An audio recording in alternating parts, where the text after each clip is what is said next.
गुरुदेव भगवान के श्री चरणों में ध्यान देते हुए एक मेरा प्रश्न है प्रभु की, मनुष्य की इच्छाएं अनंत होती हैं, उसका दमन कैसे किया जाए? हाँ पढ़े बाबा, आप क्या इच्छाएं अनंत होती है, इच्छाओं का दमन कैसे हो? आप ये कैसे जान रहे हैं कि इच्छाएं आपकी कितनी है, कहाँ कैसे इच्छाएं, कहाँ से पैदा हुई आपकी इच्छाएं? इच्छाएं गुरु हो जाती हैं, कभी ये हो जाए वो हो जाए। इच्छा कौन करता है? आप कौन हैं पहले बताइए। अंदर से मन इच्छा करता है। मन इच्छा करता है। आप अभी न तो आप अपने आप को नहीं जानते जी, मन का कार्य नहीं जानते, बुद्धि का कार्य नहीं जानते, आप चित्त का कार्य नहीं जानते, अहम को नहीं जानते। और ये चेतन है शरीर जी, इसके अंदर आत्मा बैठी है, न उसके संबंध में जानते और न आप परमात्मा के संबंध में जानते, नहीं जानते हैं आप। ये जीवन है, देह, और इस जीवन के अंदर जो है जीव है, आत्मा, जीवन और जीव। जो देह के अंतर्गत जब से होश संभलता है मनुष्य, तब से संकल्प विकल्प उठते हैं और इच्छाएं भौतिक संसार की इच्छाएं। लेकिन आपने ये तो न कहा कि हमारे भगवान की प्रार्थना की इच्छा होती है, भजन की इच्छा होती है, पूजन की इच्छा होती है, लगता है जब करें हवन की इच्छा होती है, ध्यान धारणा समाज की इच्छा, अच्छा रामायण पढ़ने की इच्छा होती है, हमारी अब गीता को पढ़ने की इच्छा होती है, गीता का ज्ञान लेने की इच्छा होती है। आपने धर्म के विषय में कोई इच्छा नहीं कही, केवल संसार की इच्छा की बात करते हैं। तो दोनों जन्म से ही पैदा होते हैं और ये माया के अधीन, और इच्छाएं ये सारी माया से उत्पन्न होती हैं। तो समय जब तक हम ईश्वर की ओर नहीं बढ़ते, मन को ईश्वर में नहीं लगाते, अपने बुद्धि को नहीं लगाते, और नहीं माँ भगवती दुर्गा सप्तशती में, दुर्गा सब शब्दों में कहती है, यमें चिंतयते कामम तम तम प्राप्त नोति निश्चितम। यमें चिंतयते कामम तम तम प्राप्नोति निश्चितम। ऐ भगत, तू जिसकी चिंता मन करता है, इच्छा जिसकी हम उसको संपूर्ण करते। भगवती कह रहे भक्ति के लिए, तो क्या हम भगत हैं? तो इसलिए भी पूर्ण नहीं हो रही है। यदि भौतिक इच्छाओं की पूर्ण, हम तो चाहते हैं कि भौतिक इच्छाएं हो ही नहीं, तो चलो उसकी इच्छा भी मैंने समाप्त नहीं होती जल्दी, और धीरे धीरे भक्ति की इच्छाएँ जाती हैं। जैसे अंधकार है, अब आप अंधकार में प्रकाश कर दीजिए तो क्या अंधेरा रहेगा? जी नहीं, न रहेगा। तो अभी हमारी इच्छाओं का भंडार हमारे पास, लेकिन आप ये हमारी इच्छाएं कहाँ हैं, कितनी कहाँ पर है इच्छाएं? इच्छाओं का संग्रह कहाँ है? जी, कहाँ है? अंदर, शरीर के अंदर। जी। तो आप ये भी नहीं जानते कि मनुष्य जो है गुण ज्ञान के निधान खजाना भी है।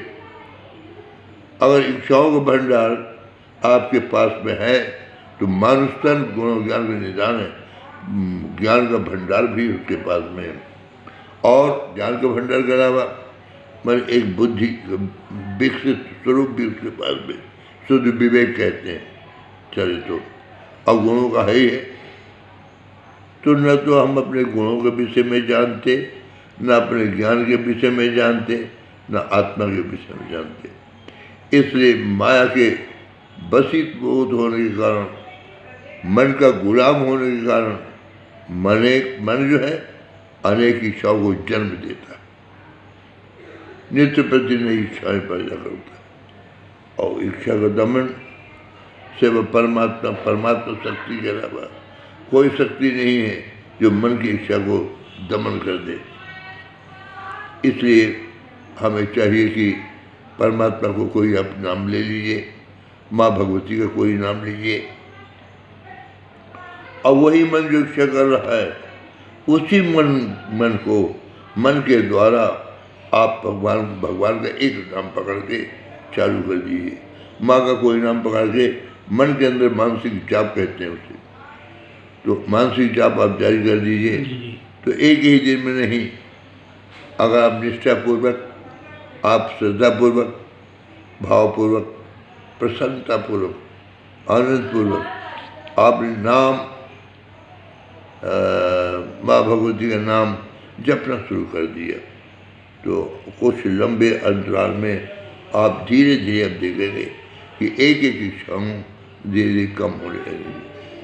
अच्छी स्थिति में आप जब पहुँच जाएंगे तो जब सिद्धि जपा सिद्धि, सिद्धि सिद्धि जपा जवाब, आप जपते जपते कामनाओं की सिद्धि हो जाती। तो यदि आप ये कामना करते हैं कि हमारी इच्छाएँ संसारिकता की न रहें, तो फिर ईश्वर के शरण में जाना चाहिए, ईश्वर से प्रार्थना लगाना चाहिए, पूजा करना चाहिए, पाठ करना चाहिए, जब तब हवन करना चाहिए। कुछ भी नहीं बनता है तो नाम ईश्वर का निरंतर लेना चाहिए। आप तो हर का काम करने के लिए गृहस्थ दिन रात कर रहे हैं, बाल बच्चों को दिन रात देख रहे हैं, उनके भोजन को उपार्जन दिन रात आप कर रहे हैं और उसी में डूबे जा रहे हैं। तो यदि हम आप चाहते हैं कि हमारी इच्छाएँ संसार इच्छाएँ तृष्णा चाह लोभ काम क्रोध मद लोभ सब और नाच नरक के पंथ, ये नरक का अर्थ काम क्रोध मद लोभ तृष्णा अहंकार, ये जो है नरक का पंथ। और नरक से उबारना चाहते हैं तो स्वर्ग का पंथ केवल प्रभु के नाम से चलता है। प्रभु का नाम ही है जो हमको इस माया की दुनिया से बचा सकता है और हमें भौतिकता से उठाकर अध्यात्म की दिशा में अग्रसर करा सकता है। मन बहुत बड़ी शक्तिशाली है वो, लेकिन माया के लिए। और परिवर्तन करना चाहते हैं तो ईश्वर आराधना, ईश्वर की पुकार के लिए पुकारिए, चीखी चिल्लाइए, जैसे दुनिया के लिए चीखते और चिल्लाते। तो हमारा इसमें एक ही मंतव्य है कि मन को देखिए, मन की निगरानी कीजिए, भागता है भाग लीजिए। आप तो प्रभु के नाम का सुनने जारी रखिए, मन से जी, माला से नहीं और किसी से भी नहीं, मन से जारी रखिए। हम कह सकते हैं कि जल्दी तो नहीं, तो साल 6 महीने के अंदर आप देखेंगे अभूतपूर्व परिवर्तन, अभूतपूर्व परिवर्तन आपको मन में आप अपने आप मन विचार छोड़ जाएंगे। क्या करना है इन इच्छाओं को पूरा करके, आपकी जैसे जैसे आप जाप बढ़ाते जाएंगे, दिन रात जप करते जाएंगे नाम का प्रभु के, माँ का नाम, वैसे ऐसे सीमित दायरे में इच्छाएँ आने लगेंगी। और बहुत लंबे अरसे तक जप करने के बाद आप देखेंगे कि बहुत न्यून गति थोड़ा बची है, बाकी हमारी इच्छाएँ जा चुके। ऐसे करते करते बहुत सीमित हो जाती है इच्छाएँ। फिर यही इच्छा ईश्वर के चरण बिंदु में बदल के प्रेम करने के लिए, भक्ति करने के लिए, पूजा करने के लिए वही मन प्रेरित करने लगता है जाप के बल से, जाप की शक्ति से, जाप उसके नाम के अधिकार से। फिर आप भौतिकता से उठ करके अध्यात्म की दिशा में धीरे आएंगे, इच्छाएँ कम होने लगेंगी, प्रभु की इच्छा ज़्यादा होने लगेगी, परम शांति का द्वार खुल जाएगा। भजिए भजिए, जपिए जपिए, निरंतर जपिए, भगवान को ही माफ। बहुत शारदा मैया की जय, गुरुदेव भगवान की जय।